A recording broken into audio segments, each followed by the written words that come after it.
Mr. Grahame Morris. Thank you very much, Mr. Deputy Speaker, for granting me the honour and the time to make my first contributions to this House. I would like to congratulate the honourable members on both sides of the House. If you'll forgive me for being rather partisan, I especially enjoyed the contributions from my honourable friend, the member for Newcastle North, for Sunderland South, for Wirral South and Nottingham South. And I also would like to compliment the members for Hove, North West Leicester, York Outer and Brighton and Kemptown. As a number of my colleagues have already said, to represent the people of your home constituency, in my case Easington, is a great privilege. It's all the more special for me as I represent the constituency where I was born, where I've lived and where I've brought up my family and worked all my life. As you may be aware, or perhaps not, Easington has an illustrious list of former members of Parliament who've served in this House and has a proud tradition of trade union and Labour Party representation. The area which I now represent has returned Labour members of Parliament since 1921, when the great socialist Sidney Webb was first elected. He was a leading member of the Fabian Society, one of the founders of the London School of Economics, and author of the Labour Party's original Clause 4. Yeah. Labour's Prime Minister Ramsay MacDonald was one of my predecessors, and the House would do well to take note of his experience of peacetime coalition government.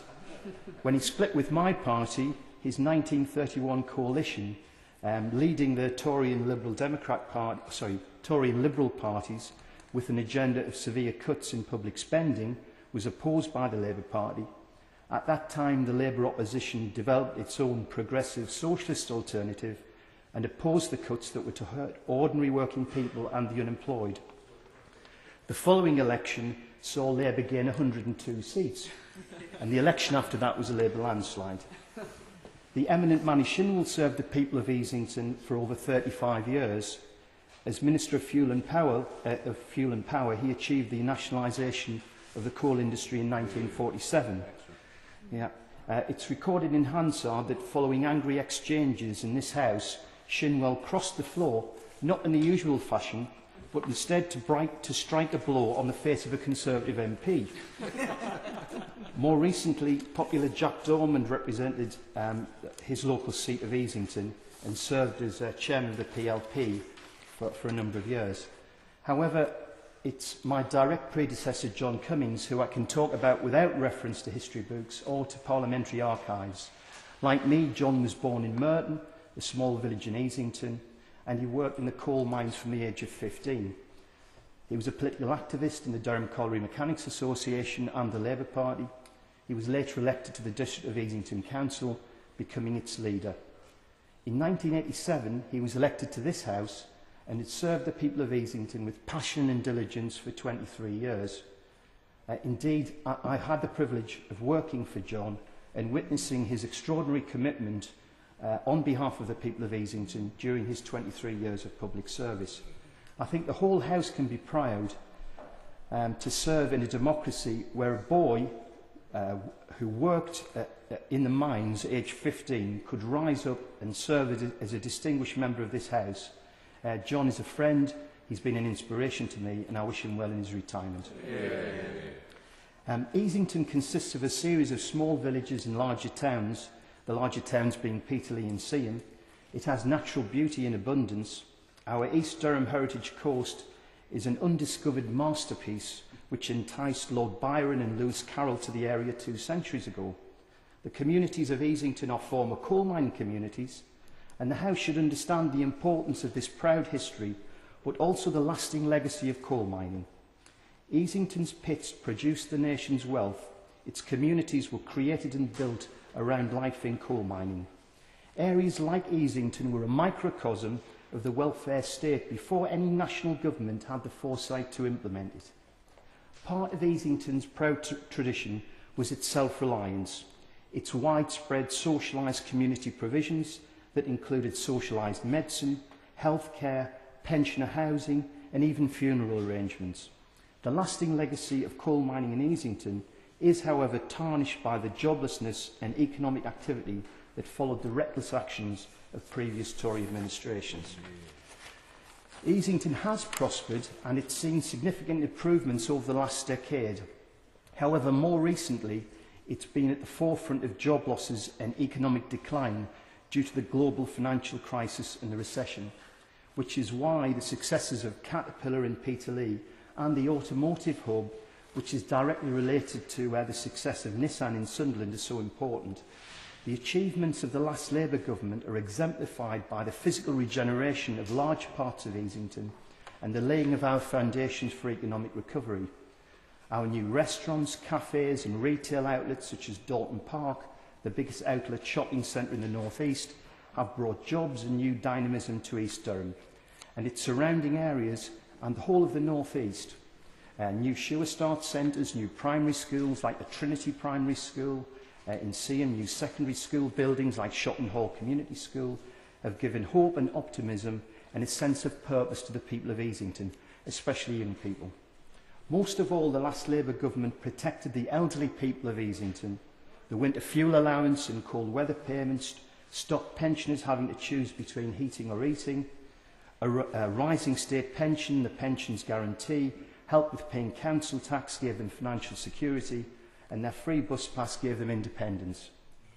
Easington, in its transition from the coal mining legacy, was always going to need the support of government to assist in building a new economic infrastructure.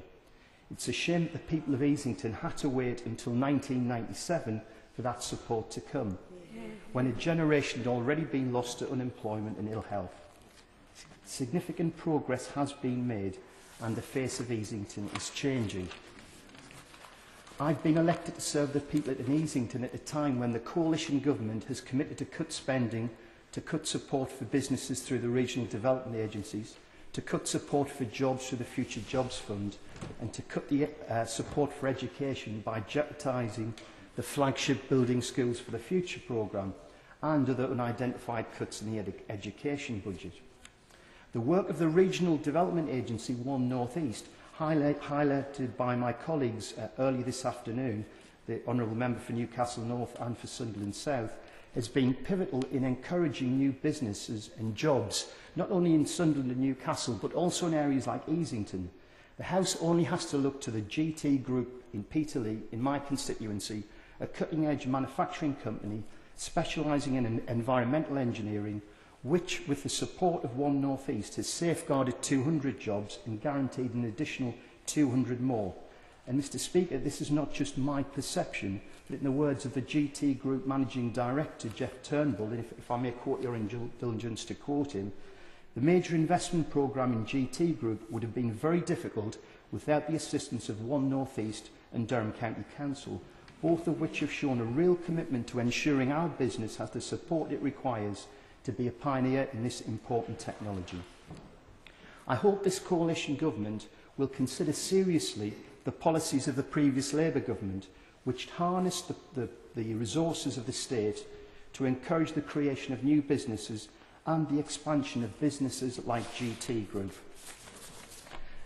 The European consensus on renewables, green technology and combating climate change that was referred to by my right honourable friend, the Shadow Foreign Secretary, is a prime example of the need for coordinated government policies that cultivate a positive response from private businesses in these sectors.